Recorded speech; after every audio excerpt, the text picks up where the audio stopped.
The Adventures of Sherlock Holmes by Sir Arthur Conan Doyle. Adventure 1. A Scandal in Bohemia. Sections 1 through 3. Section 1. To Sherlock Holmes, she is always the woman. I have seldom heard him mention her under any other name. In her eyes she eclipses and predominates the whole of her sex. It was not that he felt any emotion akin to love for Irene Adler. All emotions, and that one particularly, were abhorrent to his cold, precise, but admirably balanced mind. He was, I take it, the most perfect reasoning and observing machine that the world has seen, but as a lover he would have placed himself in a false position. He never spoke of the softer passions, save with a jibe and a sneer. They were admirable things for the observer, excellent for drawing the veil from men's motives and actions. But for the trained reasoner to admit such intrusions into his own delicate and finely adjusted temperament was to introduce a distracting factor which might throw a doubt on all his mental results. Grit in a sensitive instrument, or a crack in one of his own high-powered lenses, would not be more disturbing than a strong emotion in a nature such as his. And yet there was but one woman to him, and that woman was the late Irene Adler, of dubious and questionable memory. I have seen little of Holmes lately. My marriage had drifted us away from each other. My own complete happiness and the home-centered interests which rise up around the man who first finds himself master of his own establishment were sufficient to absorb all my attentions, while Holmes, who loathed every form of society with his whole Bohemian soul, remained in our lodgings in Baker Street. Buried among his old books and altering from week to week between cocaine and ambition, the drowsiness of the drug and the fierce energy of his own keen nature, he was still, as ever, deeply attracted by the study of crime, and occupied his immense faculties and extraordinary powers of observation in following out these clues, and clearing up those mysteries which had been abandoned as hopeless by the official police. From time to time I heard some vague account of his doings, of his summons to Odessa in the case of the Trepov murder, of his clearing up of the singular tragedy of the Atkinson brothers at Trincomalee, and finally of the mission which he had accomplished so delicately and successfully for the reigning family of Holland. Beyond these signs of his activity, however, which I merely shared with all the readers of the daily press, I knew little of my former friend and companion. One night, it was on the 20th of March, 1888, I was returning from a journey to a patient, for I had now returned to civil practice, when my way led me through Baker Street. As I passed the well-remembered door, which must always be associated in my mind with my wooing, and with the dark incidents of the Stoty in Scarlet, I was seized with a keen desire to see Holmes again, and to know how he was employing his extraordinary powers. His rooms were brilliantly lit, and even as I looked up I saw his tall, spare figure pass twice in a dark silhouette against the blind. He was pacing the room, swiftly, eagerly, with his head sunk upon his chest and his hands clasped behind him. To me, who knew his every mood and habit, his attitude and manner, told their own story. He was at work again. He had risen out of his drug-created dreams, and was hot upon the scent of some new problem. I rang the bell, and was shown up to the chamber, which had formerly been in part my own. His manner was not effusive. It seldom was. But he was glad, I think, to see me. With hardly a word spoken, but with a kindly eye, he waved me an armchair, threw across his case of cigars, and indicated a spirit case and a gasogene in the corner. Then he stood before the fire and looked me over in his singular introspective fashion. "Wedlock suits you," he remarked. "I think, Watson, that you have put on 7.5 pounds since I saw you." "7!" I answered.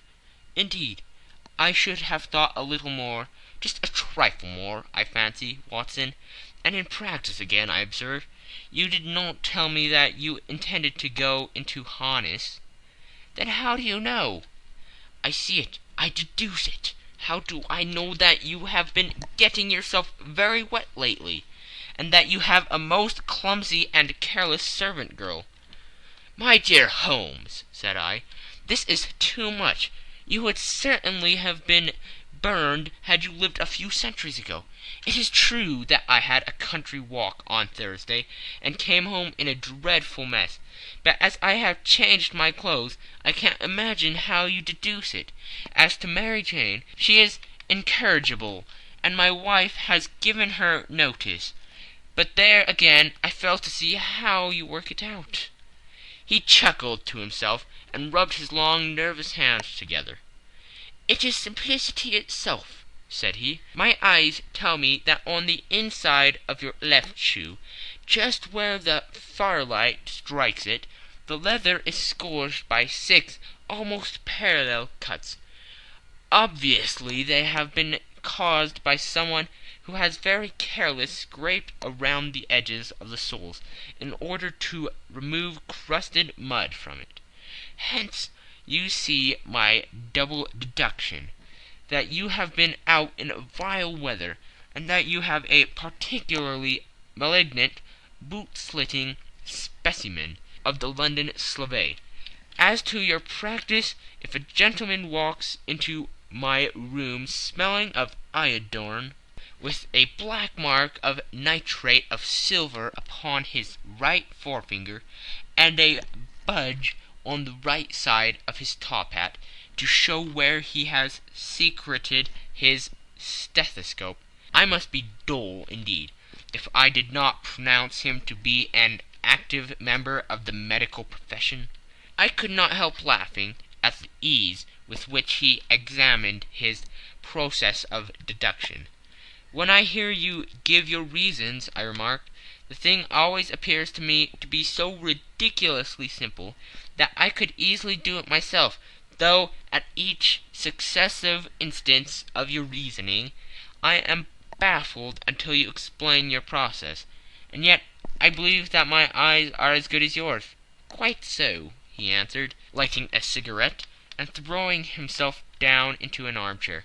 "You see, but you do not observe. The distinction is clear. For example, you have frequently seen the steps which lead up from the hall to this room?" "Frequently." "How often?" "Well, some hundreds of times." "Then how many are there?" "How many? I don't know." "Quite so. You have not observed, and yet you have seen. That is just my point. Now I know that there are 17 steps, because I have both seen and observed. By the way, since you are interested in these little problems, and since you have been good enough to chronicle one or two of my trifling experiences, you may be interested in this." He threw over a sheet of thick, pink-tinted notepaper, which had been lying upon the table. "It came by the last post," said he. "Read it aloud." The note was undated, and without either signature or address. "There will call upon you tonight, at 7:45, it said, "a gentleman who desires to consult you upon a matter of the very deepest moment. your recent services to one of the royal houses of Europe have shown that you are one who may safely be trusted with matters which are of an importance which can hardly be exaggerated. This account of you will have from all quarters received, but in your chamber then at that hour, and do not take it amiss if your visitor wears a mask." "This is indeed a mystery," I remarked. "What do you imagine that it means?" "I have no data yet. It is a capital mistake to theorize before one has data. Insensibly one begins to twist facts to suit theories, instead of theories to suit facts. But the note itself, what do you deduce from it?" "I certainly examined the writing, and the paper upon which it was written." "The man who wrote it was presumably well-to-do," I remarked, endeavoring to imitate my companion's process. "Such paper could not be bought under half-a-crown a packet. It is peculiarly strong and stiff." "Peculiar, that is the very word," said Holmes. "It is not an English paper at all. Hold it up to the light." I did so, and saw a large E with a small g, a P and a large G with a small t woven into the texture of the paper. "What do you make of that?" asked Holmes. "The name of the maker, no doubt, or his monogram, rather." "Not at all. The G with the small t stands for Gesellschaft, which is German for company. It is a customary contraction like our CO. P, of course, stands for paper. Now for the EG. Let us glance at our continual gazetteer." He took down a heavy brown volume from his shelves. Eglots. Here we are. Egeria. It is in a German-speaking country in Bohemia, not far from Carlsbad, remarkably as being the scene of the death of Wallenstein, and for its numerous glass factories and paper mills. Ha ha, my boy, what do you make of that?" His eyes sparkled, and he sent up a great blue triumphant cloud from his cigarette. "The paper was made in Bohemia," I said. "Precisely. And the man who wrote the note is a German. Do you note the particular contraction of the sentence, 'This account of you we have from all quarters received'? A Frenchman or Russian could not have written that. It is the German who is so unctuous to his verbs. It only remains, therefore, to discover what is wanted by this German, who writes upon Bohemian paper and prefers wearing a mask to showing his face. And here he comes, if I am not mistaken, to resolve all our doubts." As he spoke there was the sharp sound of horses' hoofs, and the grating wheels against the curb, followed by a sharp pull at the bell. Holmes whistled. "A pair by the sound," said he. "Yes," he continued, glancing out of the window, "a nice little Brahmin, and a pair of beauties, 150 guineas apiece. There's money in this case, Watson, if there is nothing else. I think that I had better go, Holmes." "Not a bit, Doctor. Stay where you are. I am lost without my Boswell, and that promises to be interesting. It would be a pity to miss it. But your client, never mind him. I may want your help, and so may he. Here he comes. Sit down in that armchair, Doctor, and give us your best attention." A slow and heavy step, which had been heard upon the stairs and in the passage, paused immediately outside the door. Then there was a loud and authoritative tap. "Come in," said Holmes. A man entered who could hardly have been less than 6 feet 6 inches in height, with the chest and limbers of a Hercules. His dress was rich with a richness which would, in England, be looked upon as akin to bad taste. Heavy bands of astrakhan were slashed across the sleeves and fronts of his double-breasted coat, while the deep blue coat, which was thrown over his shoulders, was lined with flame-colored silk and secured at the neck with a brooch, which consisted of a single flaming beryl. Boots which extended halfway up his calves, and which were trimmed at the tops with rich brown fur, completed the impression of barbaric opulence, which was suggested by the whole appearance. He carried a broad-brimmed hat in his hand, while he wore across the upper part of his face, extending down past the cheekbones, a black visored mask, which he had apparently adjusted that very moment, for his hand was still raised to it as he entered. From the lower part of the face he appeared to be a man of strong character, with a thick hanging lip, and a long, straight chin suggestive of resolution, pushed to the length of obstinacy. "You had my note?" he asked, with a deep, harsh voice, and a strongly marked German accent. "I told you that I would call." He looked from one to the other of us, as if uncertain which to address. "Pray take a seat," said Holmes. "This is my friend and colleague, Dr. Watson, who is occasionally good enough to help me in my cases. Whom have I the honor to address?" "You may address me as Count von Kramm, a Bohemian nobleman. I understand that this gentleman, your friend, is a man of honor and discretion, whom I may trust with a matter of the most extreme importance. If not, I should much prefer to communicate with you alone." I rose to go, but Holmes caught me by the wrist and pushed me back into my chair. "It is both or none," said he. "You may see before this gentleman anything which you may say to me." The Count shrugged his broad shoulders. "Then I must begin," said he, "by binding you both to absolute secrecy for 2 years. At the end of that time the matter will be of no importance. At present it is too much to say that it is of such weight it may have an influence upon European history." "I promise," said Holmes. "And I." "You may excuse this mask," countered our strange visitor.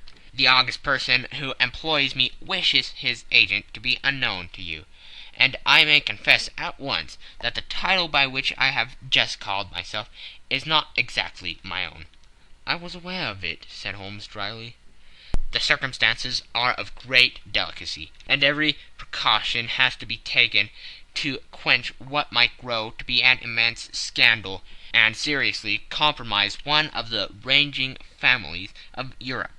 To speak plainly, the matter implicates the great house of Armstein Hereditary, kings of Bohemia." "I was also aware of that," murmured Holmes, settling himself down in his armchair, closing his eyes. Our visitor glanced with some apparent surprise at the rigid, longing figure of the man, who had been no doubt depicted to him as the most incisive reasoner and most energetic agent in Europe. Holmes slowly reopened his eyes and looked impatiently at his gigantic client. "If your Majesty would condescend to state your case," he remarked, "I should be better able to advise you."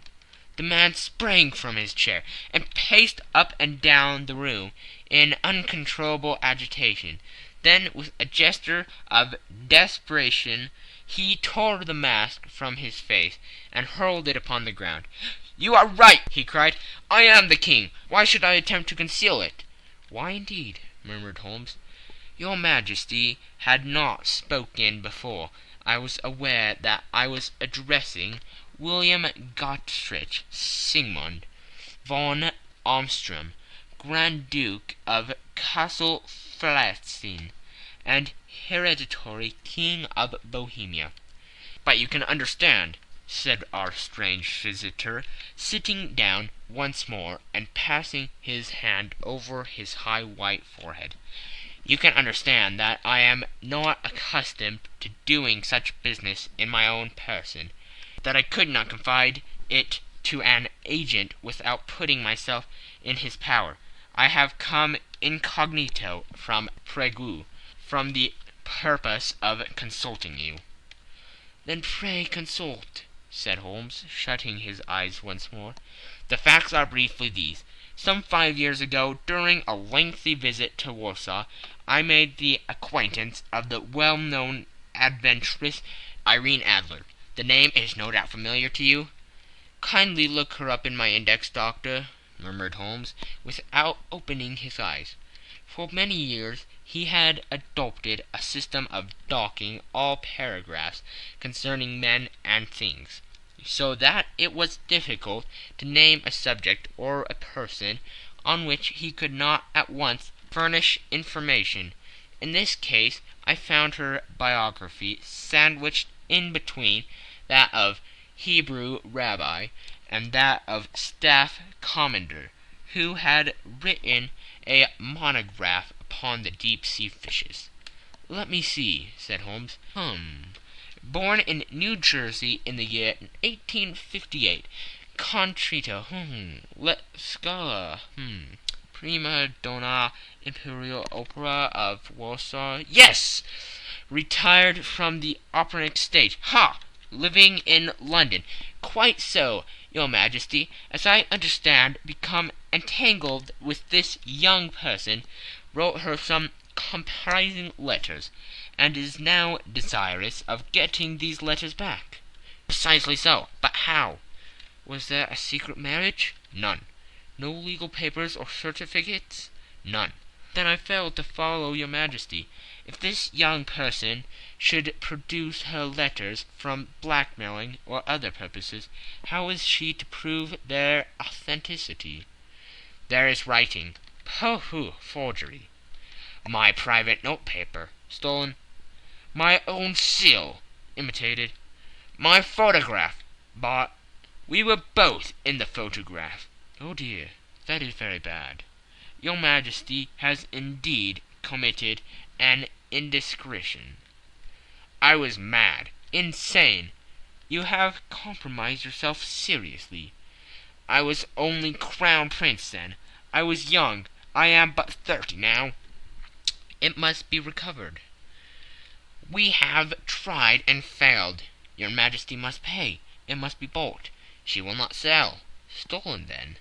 5 attempts have been made. Twice burglars in my pay ransacked her house. Once we diverted her luggage when she travelled. Twice she had been waylaid.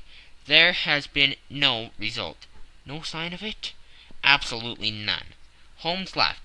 "It is quite a pretty little problem," said he. "But a very serious one to me," returned the King, reproachfully. "Very indeed. What does she propose to do with the photograph?" "To ruin me." "But how?" "I'm about to be married." "So I have heard." "To Claudia Lorman von Saxe-Montenegrin, second daughter of the King of Scandinavia. You may know the strict principles of her family. She is herself the very soul of delicacy.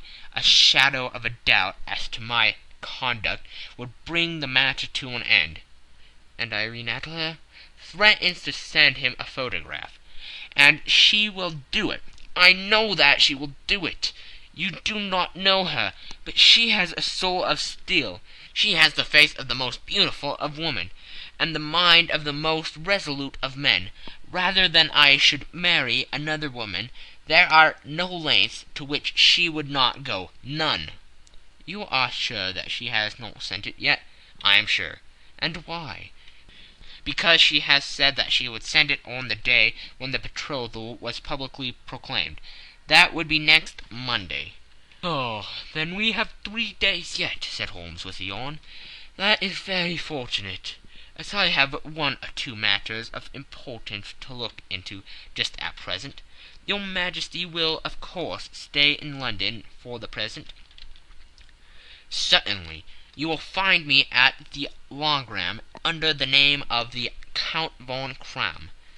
Then I shall drop you a line to let you know how we progress. Pray do so. I shall be all anxiety. Then as to money, you have carte blanche. Absolutely. I tell you that I would give one of the provinces of my kingdom to have that photograph. And for the present expenses, the king took a heavy chamois leather bag from under his cloak and laid it on the table. There are 300 pounds in gold and 700 in notes, he said. Holmes scribbled a receipt upon a sheet of his notebook and handed it to him. And mademoiselle's address, he asked. Is Brony Lodge, Supretime Avenue, St. John's Wood. Holmes took a note of it. One other question, said he. Was the photograph a cabinet? It was. Then good night, your majesty, and I trust that we shall soon have some good news for you. And good night, Watson, he added, as the wheels of the Royal Brougham rolled down the street. If you will be good enough to call tomorrow afternoon at 3 o'clock, I should like to chat this little matter over with you. End of Section 1. Section 2. At 3 o'clock precisely, I was at Baker Street, but Holmes had not yet returned. The landlady informed me that he had left the house shortly after 8 o'clock in the morning. I sat down beside the fire, however, with the intention of awaiting him. However long he might be, I was already deeply interested in his inquiry, for though it was surrounded by none of the grim and strange features which were associated with the two crimes which I have already recorded, still the nature of the case and the exalted station of his client gave it a character of its own. Indeed, apart from the nature of the investigation which my friend had on hand, there was something in his masterly grasp of a situation, and his keen, incisive reasoning, which made it a pleasure to me to study his system of work, and to follow the quick, subtle methods by which he distinguished the most inextractable mysteries. So accustomed was I to his invariable success that the very possibility of his failing had ceased to enter into my head. It was close upon 4 before the door opened, and a drunken-looking groom, ill-kept and side-whiskered, with an inflamed face and disreputable clothes, walked into the room. Accustomed as I was to my friend's amazing powers in the use of disguises, I had to look 3 times before I was certain that it was indeed he. With a nod he vanished into the bedroom, whence he emerged in 5 minutes, too suited and respectable as of old. Putting his hands into his pockets, he stretched out his legs in front of the fire and laughing heartily for some minutes. Well, really, he cried, and then he choked and laughed again, until he was obliged to lie back, limp and helpless, in the chair. What is it? It's quite too funny. I am sure you could never guess how I employed my morning, or what I ended by doing. I can't imagine. I suppose that you have been watching the habits and perhaps the house of Miss Irene Adler? Quite so, but the sequel was rather unusual. I will tell you, however. I left the house a little after 8 o'clock this morning, in the character of a groom, out of work. There is a wonderful sympathy and freemasonry among horsemen, but one of them, and you will know all that there is to know, I soon found Brotny Lodge. It is a Bazille villa, with a garden at the back, but built on it right up to the road, 2 stories, chub lock to the door, large sitting room on the right side, well furnished with long windows almost to the floor, and those prosperous English window fasteners which a child could open. Behind there was nothing remarkable, save the passage window could be reached from the top of the coach-hill. I walked round it and examined it closely from every point of view, but without noting anything else of interest. I then lodged down the street, and found, as I expected, that there was a news in a lane which runs down by one wall of the garden. I went the ostlers a hand in rubbing down their houses, and received in exchange 2 pence, a glass of half and half, 2 fills of shag tobacco, and as much information as I could desire about Miss Adler, to say nothing of half a dozen other people in the neighbourhood, in whom I was not in the least interested, but whose biographies I was compelled to listen to. "And what of Irene Adler?" I asked. "Oh, she has turned all the men's heads down in that part. She is the daintiest thing under a bonnet on the planet. So say the Serpentine news to a man. She lives quietly, sings at concerts, drives out at 5 every day, and returns at 7 sharp for dinner. Seldom goes out at other times, except when she sings. Has only 1 male visitor, but a good deal of him. He is dark, handsome, and dashing. Never calls less than once a day, and often twice. He is Mr. Godfrey Norton of the Inner Temple. See the advantages of a cabman as a confidant. They have driven him home a dozen of times from Serpentine Mews, and knew all about him. When I had listened to all they had to tell, I began to walk up and down near Briony Lodge once more, and to think over my plan of campaign. This Godfrey Norton was evidently an important factor in the matter. He was a lawyer. That sounded ominous. What was the relation between them, and what the object of his repeated visits? Was she his client, his friend, or his mistress? If the former, she had probably transferred the photograph to his keeping. If the latter, it was less likely on the issue of this question deepened whether I should continue my work at Briony Lodge, or turn my attention to the gentlemen's chambers in the Temple. It was a delicate point, and it wanted the field of my inquiry. I fear that I bore you with these details, but I have to let you see my little difficulties, if you are to understand the situation. "I am following you closely," I answered. I was still balancing the matter in my mind, when a hansom cab drove up to Briony Lodge, and a gentleman sprang out. He was a remarkably handsome man, dark, aquiline, and moustached, evidently the man of whom I have heard.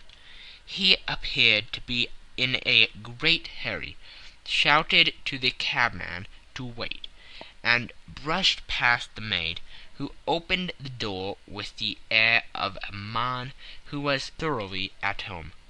He was in the house about half an hour, and I could catch glimpses of him in the windows of the sitting-room, pacing up and down, talking excitedly, and waving his arms.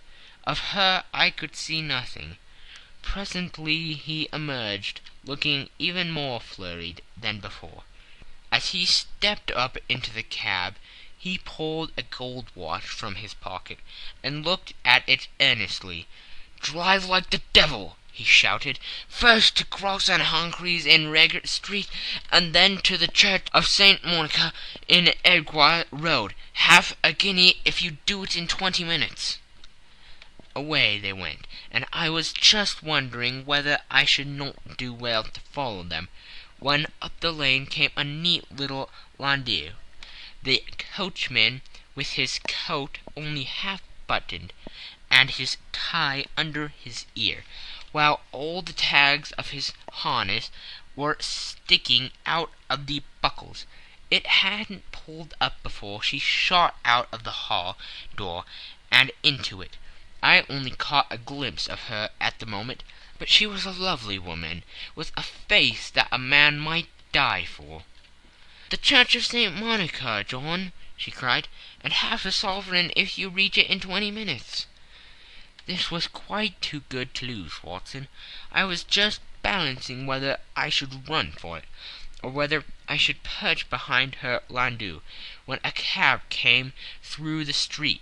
The driver looked twice at such a shabby fare, but I jumped in before he could object. "The Church of St. Monica," said I, "and half a sovereign if you reach it in 20 minutes." It was 25 minutes to 12, and of course it was clear enough what was in the wind. My cabby drove fast. I don't think I ever drove faster, but the others were there before us, the cab and the landau, with their steaming horses, were in front of the door. When I arrived, I paid the man and hurried into the church. There was not a soul there, save the two whom I had followed, and a surpliced clergyman, who seemed to be expostulating with them. They were all three standing in a knot in front of the altar. I longed up the side aisle like any other idler who has dropped into a church. Suddenly, to my surprise, the three at the altar faced round to me, and Godfrey Norton came running as hard as he could toward me. "Hank," he cried, "you'll do. Come, come." "What then?" I asked. "Come, man, come, only 3 minutes, or it won't be legal."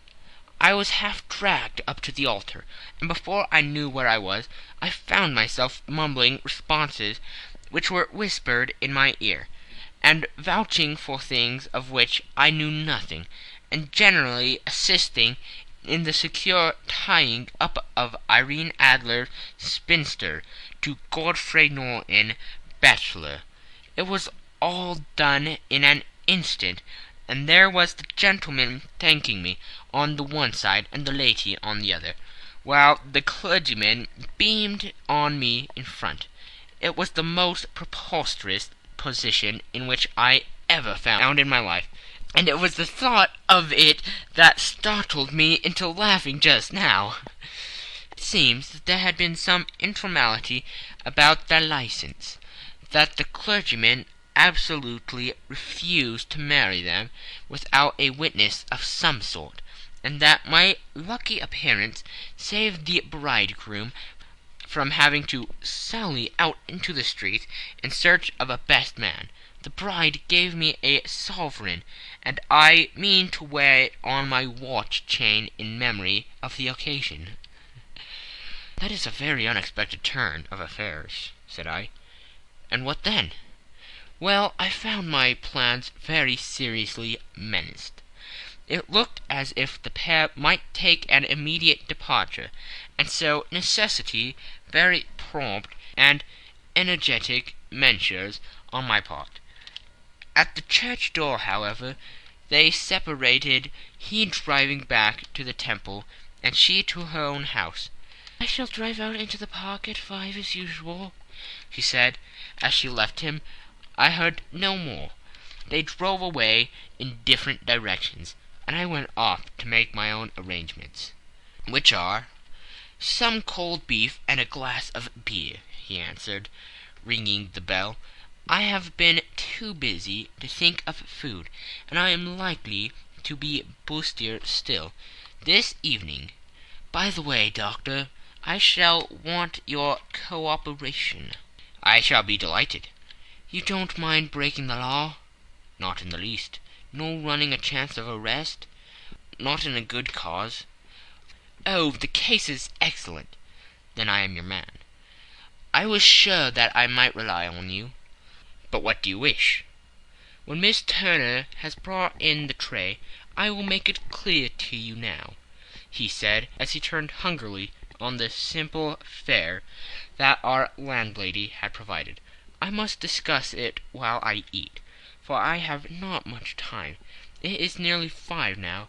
In 2 hours we must be on the scene of action.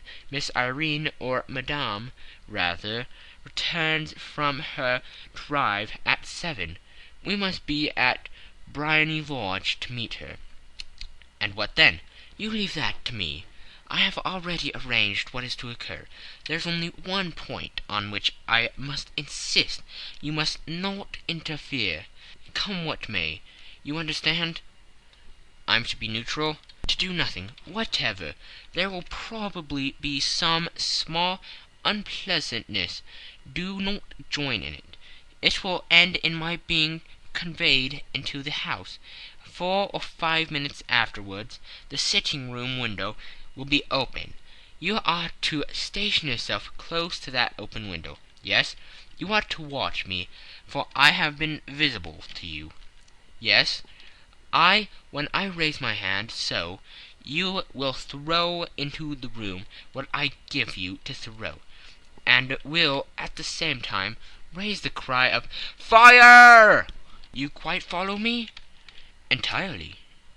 "It is nothing more formidable," he said, taking a long cigar-shaped roll from his pocket. "It is an ordinary plumber's smoke rocket, fitted with a cap at either end, to make it self-lighting. Your task is confined to that. When you raise your cry of 'Fire!' it will be taken up by quite a number of people. You may then walk to the end of the street, and I will rejoin you in 10 minutes. I hope that I have made myself clear. I am to remain neutral, to get near the window, to watch you, and at your signal to throw this object, then to raise the cry of 'Fire!' and to wait you at the corner of the street." "Precisely." "Then you may entirely rely on me?" "That is excellent. I think, perhaps, it is almost time that I prepare for the new role I have to play." He disappeared into his bedroom, and returned in a few minutes, in the character of an amiable and simple-minded nonconformist clergyman. His broad black hat, his baggy trousers, his white tie, his sympathetic smile, and general look of peering and benevolent curiosity were such as Mr. John Hare alone could have equalled. It is not merely that Holmes changed his costume. His expression, his manner, his very soul seemed to vary every fresh part that he assumed. The stage lost a fine actor, even as science lost an acute reasoner when he became a specialist in crime. It was 6:15 when we left Baker Street, and it still wanted 10 minutes to the hour, when we found ourselves in Serpentine Avenue. It was already dusk, and the lamps were just being lighted as we paced up and down in front of Briony Lodge, waiting for the coming of its occupant. The house was just such as I had pictured it from Sherlock Holmes's succinct description, but the locale appeared to be less private than I expected. On the contrary, for a small street in a quiet neighborhood, it was remarkably animated. There was a group of shabbily dressed men smoking and laughing in a corner, a scissors grinder with his wheel, 2 guardsmen who were flirting with a nurse girl, and several well-dressed young men who were laughing up and down with cigars in their mouths. "You see," remarked Holmes, as we passed to and fro in front of the house, "this marriage rather simplifies matters. The photograph becomes a double-edged weapon now. The chances are that she would be as averse to its being seen by Mr. Godfrey Norton as our client is to coming to the eyes of his princess. Now the question is, where are we to find the photograph?" "Where indeed?" "It is most unlikely that she carries it about with her. It is cabinet size, too large for easy concealment about a woman's dress. She knows that the king is capable of having her waylaid and searched. 2 attempts of the sort have already been made. We may take it, then, that she does not carry it about with her." "Where, then?" "Her banker or her lawyer. There is that double possibility, but I am inclined to think neither. Women are naturally secretive, and they like to do their own secreting.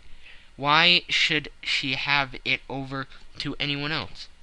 She could trust her own guardsmanship, but she could not tell what indirect or political influence might be brought to bear upon a business man.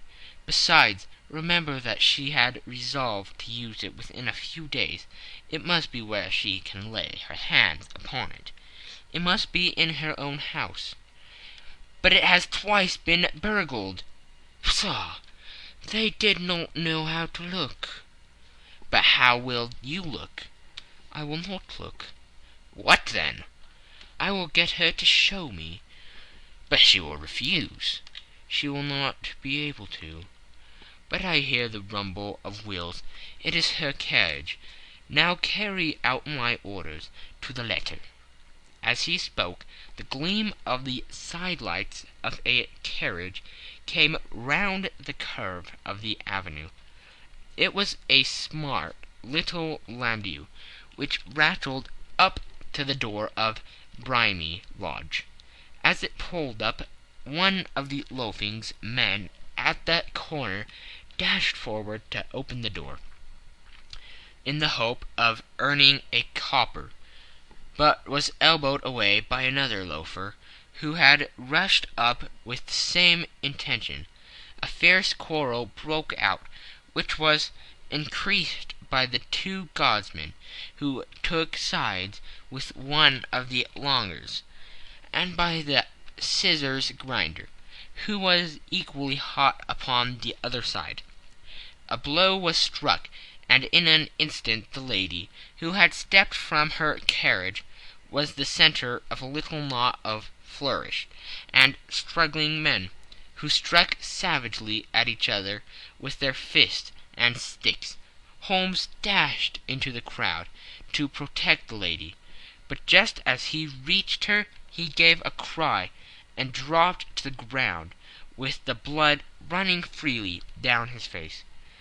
At his fall the guardsmen took their heels in one direction, and the longers in the other, while a number of better dressed people, who had watched the suffice without taking part in it, crowded in to help the lady and to attend to the injured man. Irene Adler, as I will still call her, had hurried up the steps, but she stood at the top with her superb figure outlined against the lights of the hall, looking back into the street. "Is the poor gentleman much hurt?" she asked. "He is dead," cried several voices. "No, no, there's life in him," shouted another, "but he'll be gone before you can get him to hospital." "He's a brave fellow," said a woman. "They would have got the lady's purse and watch if it hadn't been for him. They were a gang, and a rough one too. Ah, he's breathing now." "He can't lie here in the streets. May we bring him in, marm?" "Surely bring him into the sitting-room. There's a comfortable sofa. This way, please." Slowly and solemnly he was borne into the Bohemia Lodge, and led into the principal room, while I still observed the proceedings from my post by the window. The lamps had been lit, but the blinds had been drawn so that I could see Holmes as he lay upon the couch. I do not know whether he was seized with compunction at that moment for the part he was playing, but I know that I never felt more heartily ashamed of myself in my life than when I saw the beautiful creature against whom I was conspiring, or the grace and kindliness with which she waited upon the injured man. And yet it would be the blackest treachery to Holmes to draw back now from the part which he had entrusted to me. I hardened my heart, and took the smoked rocket from under my ulster. After all, I thought, we are not injuring her. We are but preventing her from injuring another. Holmes had sat up upon the couch, and I saw him mention like a man who's in need of air. A maid rushed across the threshold, opened the window. At the same instant I saw him raise his hand, and at the signal I tossed my rocket into the room, with a cry of "Fire!" The word was no sooner out of my mouth than the whole crowd of spectators, well dressed and ill, gentlemen, osters, and servant-maids, joined in the general shriek of "Fire!" Thick clouds of smoke curled through the room, and out those open windows. I caught a glimpse of rushing fingers, and a moment later the voice of Holmes from within, assuring them that it was a false alarm. Slipping through the shouting crowd, I made my way to the corner of the street, and in 10 minutes was rejoiced to find my friend's arm in mine, and to get away from the scene of uproar. He walked swiftly and in silence for some few minutes, until we had turned down on one of the quiet streets which led towards the Edgware Road. "You did it very nicely, Doctor," he remarked. "Nothing could have been better. It is all right." "You have the photograph?" "I know where it is." "And how did you find out?" "She showed me, as I told you she would." "I am still in the dark." "I do wish to make a mystery," said he, laughing. "The matter was perfectly simple. You are, of course, saw that everyone in the street was an accomplice. They were all engaged for the evening." "I guessed as much." "Then, when the row broke out, I had a little moist red paint in the palm of my hand. I rushed forward, fell down, clapped my hand to my face, and became a piteous spectacle. It is an old trick."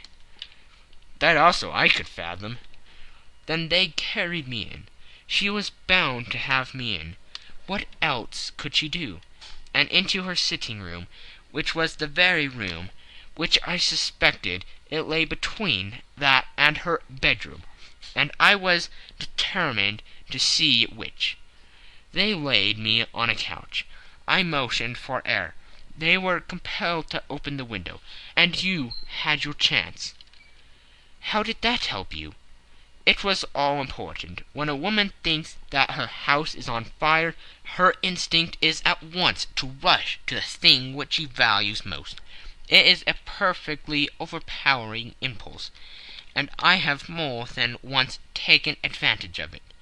In the case of the Darlington substitution scandal it was of use to me, and also in the Arnsworth Castle business. A married woman grabs at her baby, an unmarried one reaches for her jewelry box. Now it was clear to me that Our Lady of to-day had nothing in the house more precious to her than what we are in quest of. She would rush to secure it. The alarm of the fire was admirably done. The smoke and shouting were enough to shake nerves of steel. She responded beautifully. The photograph is in a recuse behind a sliding panel, just above the right bell-pull. She was there in an instant, and I caught a glimpse of it as she half drew it out. When I cried out that it was a false alarm, she replaced it, glancing at the rocket, rushed from the room, and I have not seen her since. I rose, and making my excuses, escaped from the house. I hesitated whether to attempt to secure the photograph at once, but the coachman had come in, and as he was watching me narrowly, it seemed safer to wait. A little over precipitance may ruin all. "And now?" I asked. "Our quest is practically finished. I shall call with the king tomorrow, and with you, if you care to come with us. We will be showed into the sitting-room to wait for the lady. But it is probable that when she comes she may find neither us nor the photograph. It might be a satisfaction to his Majesty to regain it with his own hands." "And when will you call?" "At 8 in the morning. She will not be up, so that we shall have a clear field. Besides, we must be prompt, for this marriage may mean a complete change in her life and habits. I must wire to the king without delay." We had reached Baker Street, and had stopped at the door. He was searching his pockets for the key, when someone passing said, "Good night, Mr. Sherlock Holmes." There were several people on the pavement at the time, but the greeting appeared to come from a slim youth in an ulster who had hurried by. "I've heard that voice before," said Holmes, starting down the dimly lit street. "Now I wonder who the deuce that could have been." End of Section 2. Section 3. I slept at Baker Street that night, and we were engaged upon our toast and coffee in the morning, when the King of Bohemia rushed into the room. "You have really got it?" he cried, grasping Sherlock Holmes by either shoulder, or looking eagerly into his face. "Not yet." "But you have hopes?" "I have hopes." "Then come. I am all impatience to be gone." "We must have a cab." "No, my brougham is waiting." "Then that will simplify matters." We descended, and started off at once more for Bombay Lodge. "Irene Adler is married," remarked Holmes. "Married? When?" "Yesterday." "But to whom?" "To an English lawyer named Norton." "But she could not love him." "I am in hopes that she does." "And why in hopes?" "Because it would spare your Majesty all fear of future annoyance. If the lady loves her husband, she does not love your Majesty. If she does not love your Majesty, then there is no reason why she should interfere with your Majesty's plan." "It is true, and yet, well, I wish she had been of my own station. What a queen she would have made!" He relapsed into a mood silence, which was not broken until we drew up in Serpentine Avenue. The door of Bohemia Lodge was open, and an elderly woman stood up the steps. She watched us with a sardonic eye as we stepped from the brougham. "Mr. Sherlock Holmes, I believe," said she. "I am Mr. Holmes," answered my companion, looking at her with a questioning and rather startled gaze. "Indeed, my mistress told me that you were likely to call. She left this morning with her husband by the 5:15 train from Charing Cross for the Continent." "What?" Sherlock Holmes staggered back with the chagrin and surprise. "Do you mean that she has left England?" "Never to return." "And the papers?" asked the king hoarsely. "All is lost." "We shall see." He pushed past the servant and rushed into the drawing-room, followed by the king and myself. The furniture was scattered about in every direction, with the dismantled shelves and open drawers, as if the lady had hurriedly ransacked them before her flight.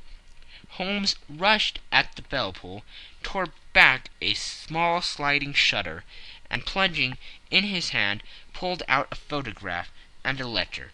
The photograph was of Irene Adler herself, in evening dress. The letter was superseded to Sherlock Holmes, Esq., to be left till called for. My friend tore it open, and we all three read it together. It was dated midnight of the preceding night, and ran in this way. My dear Mr. Sherlock Holmes, you really did it well. You took me in completely. Until after the alarm of fire I had not a suspicion. But then, when I found how I had betrayed myself, I began to think. I had been warned against you months ago. I had been told that if the king employed an agent, it would certainly be you, and your address had been given me. Yet, with all this, you made me reveal what you wanted to know. Even after I became suspicious, I found it to think evil of such a dear, kind old clergyman. But you know I have been trained as an actress myself. Male costume is nothing new to me. I often take advantage of the freedom which it gives. I sent John the coachman to watch you, ran upstairs, got into my walking clothes, as I call them, and came down just as you departed. Well, I followed you to your door, and so made sure that I was really an object of interest to the celebrated Mr. Sherlock Holmes. Then I rather imprudently wished you good night, and started for the Temple to see my husband. We thought the best resource was flight, when we pursued by so formidable an antagonist. So you will find the nest empty when you call tomorrow. As to the photograph, your client may rest in peace. I love and am loved by a better man than he. The king may do what he will without hindrance from one who he has cruelly wronged.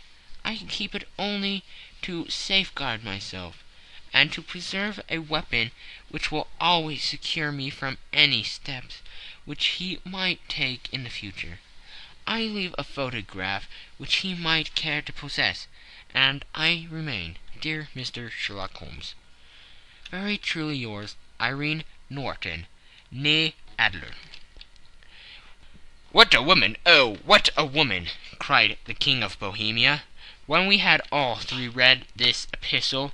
"Did I not tell you how quick and resolute she was? Would she not have made an admirable queen? Is it not a pity that she was not on my level?" "From what I have seen of the lady, she seems indeed to be on a very different level to you, Majesty," said Holmes coldly. "I am sorry that I have not been able to bring your Majesty's business to a more successful conclusion." "On the contrary, my dear sir," cried the King, "nothing could be more successful. I know that her word is inviolate. The photograph is now as safe as if it were in the fire." "I am glad to hear your Majesty say so." "I am immensely indebted to you. Pray tell me in what way I can reward you. This ring—" He slipped an emerald snake ring from his finger and held it out upon the palm of his hand. "Your Majesty has something which I should value even more highly," said Holmes. "You have but to name it. The photograph!" The King stared at him in amazement. "Irene's photograph!" he cried. "Certainly, if you wish it." "I thank your Majesty. Then there is no more to be done in the matter. I have the honor to wish you very good morning." He bowed and turned away without observing the hand which the King had stretched out to him. He set off in my company for his chambers. And that was how a great scandal threatened to affect the kingdom of Bohemia, and how the best plans of Mr. Sherlock Holmes were beaten by a woman's wit. He used to make merry over the cleverness of women, but I have not heard him do it of late. And when he speaks of Irene Adler, or when he refers to her photograph, it is always under the honorable title of the woman. End of section 3. End of the scandal in Bohemia.